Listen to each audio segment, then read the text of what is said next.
Hello guys, today's video is on about light sensor. Okay, so let me show you that sensor. Okay, this sensor I am using. So this is one of the light sensor. So how this works?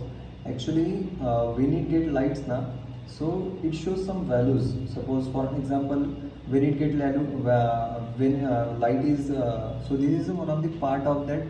This is one of the part of that sensor. So when the light is on that sensor, at that time it shows, for an example, let's take an example 24, 25 or 2405 something values.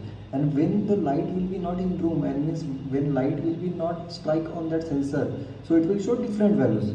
On that basis I coded the things. Okay, so what I coded, if light is there, means light is striking on that sensor, so my red LED will be blink. Okay, and when light will be not strike on that, so on that time my green LED will be blink. So this application we can use. Okay, let me show you first how it is working.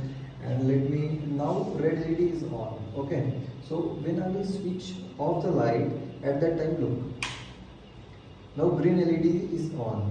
And when I am again giving current to my light, look, now again the red LED become on. And when I become again I am doing switch off the light, now green LED on. So in this way it's work. Okay, so now what is the application of this? Okay, so we can apply this sensor when we switch off the lights, or we can say at 10 p.m. when we are switching off our main lights. At that time dim lights will be automatically on. This is one of the good useful things for useful application of this sensor.